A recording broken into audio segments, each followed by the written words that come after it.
Selamat datang di tutorial membuat gateway cerdas dengan MakerZoid Coding.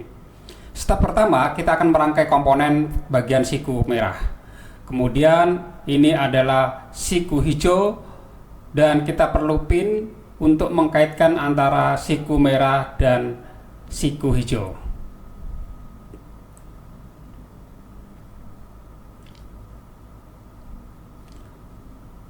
Perhatikan tata letak setiap pin pada lubang-lubang siku, jangan sampai keliru. Ya, seperti ini. Ada 3 pin yang kita tancapkan di siku merah dengan komposisi seperti pada tayangan berikut. Kemudian kita pasang pin lagi pada siku warna hijau. Dan perhatikan juga di bagian lubang yang mana pin ini harus kita tancap. Dan kemudian kedua siku kita rangkai dengan pin yang sudah kita pasang sebelumnya. Ya, seperti ini pemirsa. Sudah saling mengikat dari dua siku hijau dan siku merah ini. Ya, perhatikan tata letak pinnya seperti apa, jangan sampai salah. Ya, seperti ini pemirsa ya. Step kedua, kita cari bahan-bahan batangan seperti ini. Kemudian kita perlu juga batang lempeng warna putih. Pemirsa kita perlu juga as warna putih. Dan kita perlu engsel seperti ini warna putih, dan juga pin warna hitam seperti yang kita pakai pada step pertama tadi. Dan kita akan mencoba mulai memasang beberapa pin pada batang warna hijau yang sudah kita siapkan. Kita lihat pemirsa ya, letak lubangnya di bagian mana harus diperhatikan. Kemudian kita pasang engsel warna putih dan kita juga masukkan as roda warna abu-abu seperti ini ukurannya. Jangan salah mengambil dari komponen yang ada pemirsa ya. Oke, perhatikan letaknya seperti ini. Berikutnya kita ambil lagi batang warna hijau lagi dengan ukuran yang sama dengan sebelumnya. Juga kita perlu beberapa blok warna putih untuk mengkombinasikan juga yang warna hijau seperti ini, dan pin warna hitam. Kita akan coba mulai memasang beberapa bagian ya, balok warna putih, kemudian kita sambungkan lagi dengan balok warna hijau, dan susunannya seperti ini pemirsa ya, jangan sampai salah. Kemudian kita pasang lagi pin warna hitam di bagian balok warna hijau di atas seperti ini. Lihat posisinya, perhatikan jangan sampai salah. Kemudian kita gabungkan antara balok yang pertama dengan balok yang kedua tadi, sehingga jadinya seperti ini pemirsa. Ini nanti akan sebagai palang pintu yang nanti akan bisa digerakkan oleh motor dinamo. Nah, bisa bergerak hingga 45 derajat. Kemudian kita ambil lagi dua balok yang ukurannya sama. Perhatikan lingkarannya ada berapa, pemirsa harus hitung.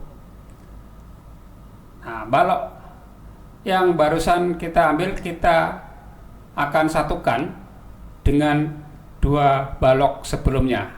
Nah, sehingga nampak seperti ini pemirsa. Ya, balok yang dua sebagai penumpang, kemudian balok yang satu sebagai palang pintu yang akan bergerak naik turun hingga 90 derajat. Seperti ini.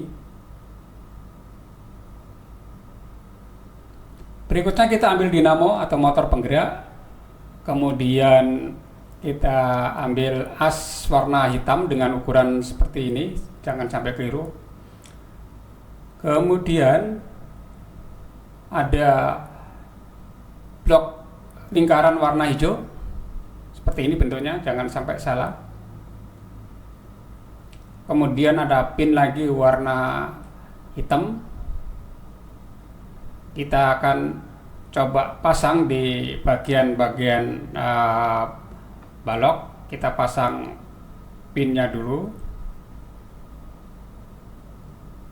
Kemudian bagian as dinamo kita masukkan ke dalamnya, dan kita juga pasang dua pin di sisi kiri dan kanan dinamo sebagai untuk melekatkan ke bagian yang lain agar lebih kokoh. Dan kita masukkan dinamo ke beberapa lubang di bagian balok penampang atau di kaki dari palang pintu ini. Perhatikan pemirsa, posisinya di lubang ke berapa. Di sini di lubang keempat.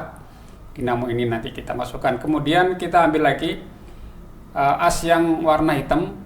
Kita akan pasang di bagian baloknya, dan juga kita ambil gear ya, ukuran seperti ini pemirsa.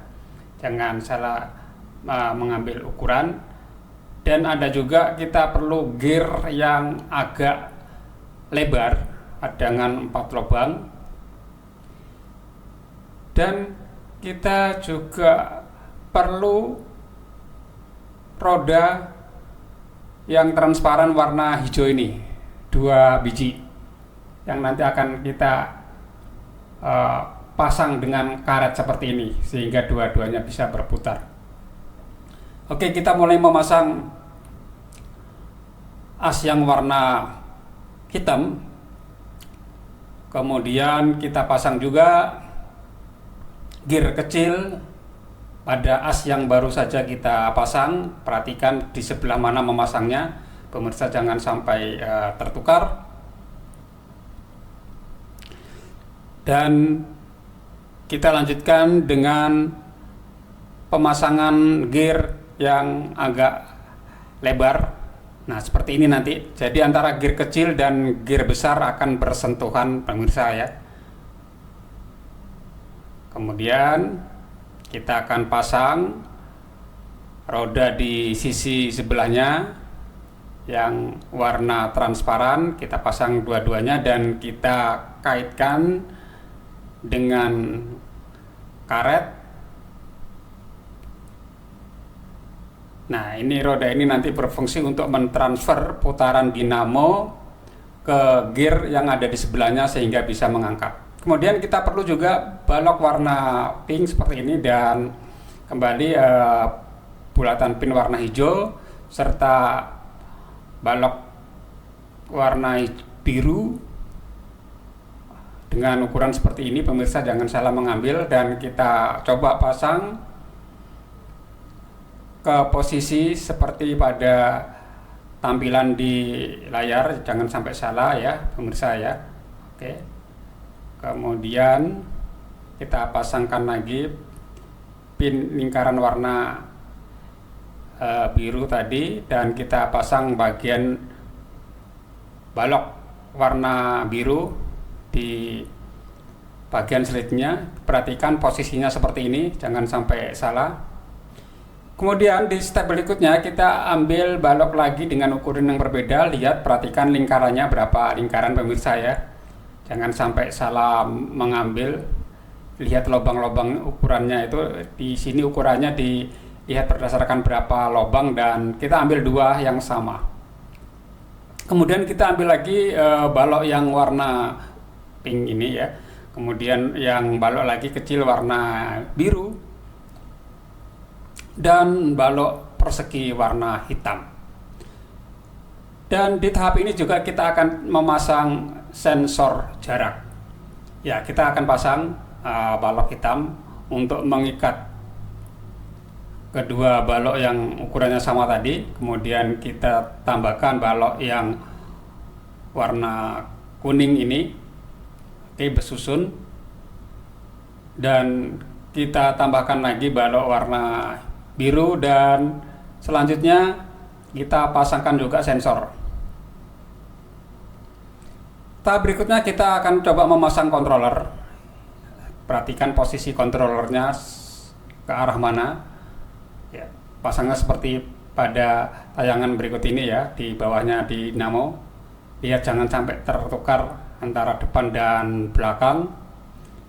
Perhatikan di mana ada titik-titik tombol-tombol indikator ini, pemirsa bisa bedakan mana kiri, mana kanan, mana belakang sehingga tidak tertukar posisi. Kemudian ini bagian palang sensor akan coba kita padukan dengan perangkat yang tadi kita install sebelumnya, kita satukan. Itu perangkat untuk gateway utama dengan palang sensor. Oke, perhatikan cara menyatukannya. Di bagian-bagian mana harus presisi ya, jangan sampai salah dan selisih. Perhatikan sudah saling mengikat, pastikan sudah saling mengikat dengan rapat sehingga tidak goyang. Selanjutnya kita pasang beberapa pin warna putih yang kita taruh di batang penggerak palang pintunya. Yang pintu yang bergerak naik turun ini kita pasang 3 pin, yang mana pin ini nanti akan berfungsi untuk menempelkan papan. Nah, sekarang kita akan coba membangun papan. Kita ambil balok putih, balok warna kuning, dan balok warna abu-abu. Kita coba satukan seperti ini. Ini sebagai papan yang menghalangi kendaraan di pintu gerbang. Oke, kita sambungkan karena kita perlu papan yang agak panjang, maka kita konstruksi dari beberapa papan yang lain. Kita sambungkan antara papan putih ya dengan papan yang berwarna abu-abu. Kita coba lekatkan dengan balok yang warna kuning. Kemudian kita perlu juga yang warna putih ini ya, kita pasang di sini. Lihat posisinya, jangan sampai salah. Nah, sekarang kita pasangkan ya. Papan penghalangnya kita pasangkan ke dalam batang daripada gateway ini ya. Nah, seperti ini pemasangannya, pemirsa, jangan sampai salah. Perhatikan di mana letak warna-warna dari papan ini kita rancang. Baik sahabat pembelajar, setelah kita merakit, merangkai, melakukan engineering terhadap pintu gerbang otomatis ini, tibalah saatnya pada tahapan melakukan programming, tahapan melakukan coding agar pintu palang otomatis ini bisa bekerja sesuai dengan yang kita inginkan. Pertama-tama kita harus mencari aplikasinya yang sudah kita install sebelumnya, yaitu MakerZoid. Kemudian kita masuk ke bagian create, kemudian kita pilih code. Nah, tampilan standar defaultnya seperti ini pemirsa. Jadi ada block coding when click. When click ini menyatakan bahwa ketika gambar bendera ini diklik akan terjadi apa. Dalam kasus ini saya akan memberikan perintah bahwa robot ini akan bekerja terus-menerus dengan cara saya memberi perintah berupa kontrol. Kita tekan kontrol. Bekerja terus-menerus artinya di sini forever. Tetapi bekerja terus-menerusnya ini dengan syarat. Nah, syaratnya ini bagaimana? Syaratnya saya kasih di bagian kontrol lagi, ada yang namanya if then else. Ini akan saya seret ke bagian forever. Oke, jelas sampai di sini pemirsa ya. Jadi lakukan perintah terus-menerus dengan syarat. Nah, sekarang kita masuk syaratnya. Saya akan masukkan dulu operator yang menyatakan sebuah jarak lebih besar atau lebih kecil. Katakanlah di sini saya akan memilih lebih kecil sebagai syarat. Saya masukkan ke kolom yang warna coklat ini. Apa yang kurang dari 50 di sini yang dimaksud? Ya, kita cari adalah di sini adalah sensor. Sensor ada di bagian sense. Di perangkat ini sensornya adalah sensor jarak. Saya masukkan sensor jaraknya di sini di bagian yang warna putih. Sensor ini bekerja dengan jarak 0 sampai 6. Oleh karena itu angka 50 kita kurangi. Saya akan kasih jarak 4. Ketika sensor jaraknya kurang dari 4 mm, maka apa yang harus dikerjakan oleh sistem ini? Yaitu motor ini ada di bagian move, pemirsa. Dinamo atau motornya akan bekerja secara anti-clock. Anti-clock berarti berlawanan jarum jam. Kecepatannya 0 sampai 12 km per jam. Ini kalau untuk palang pintu saya kasih kecepatannya agak lambat saja.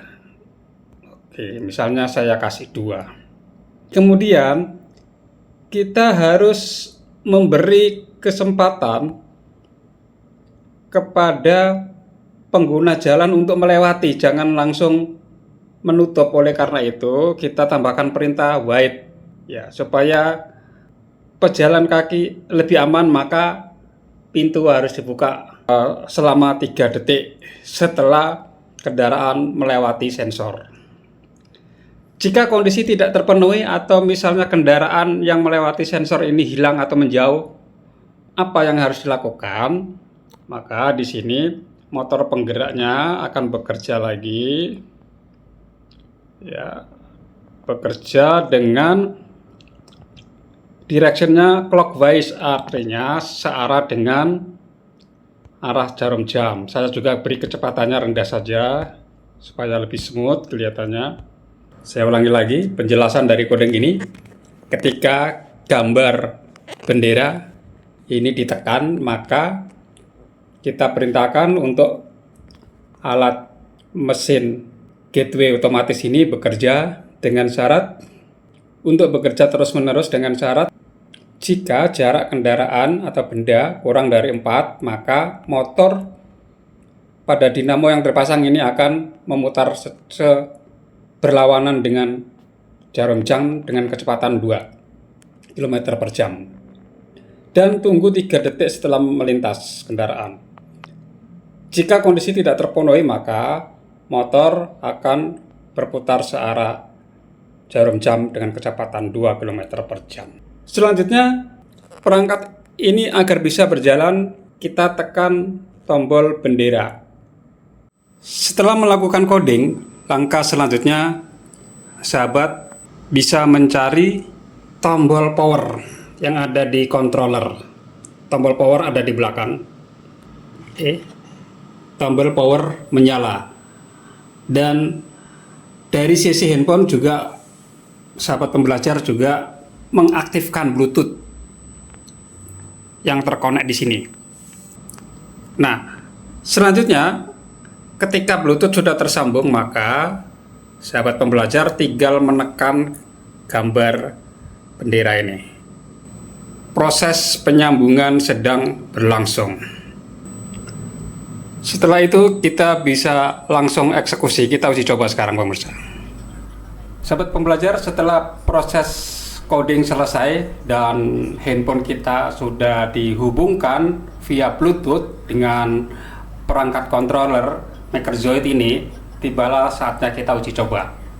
Kita tekan tombol atau gambar bendera untuk menjalankan. Kita coba kasih benda atau tangan kita arahkan ke sensor. Nah, kelihatan pemirsa, pintu palang ini sudah bekerja dengan sempurna. Kita uji coba lagi. kita kasih benda di depannya sensor, artinya ada kendaraan yang ingin melintas di sini. Oke, setelah kendaraannya lewat, maka pintu kembali tertutup. Demikian tutorial bagaimana pembelajaran coding dengan pendekatan STEM ini bisa kita terapkan kepada siswa-siswi kita, terutama pada jenjang sekolah dasar maupun sekolah menengah pertama dengan alat peraga Robot Master dari Maker Suite. Semoga bermanfaat bagi kita semua. Assalamualaikum warahmatullahi wabarakatuh.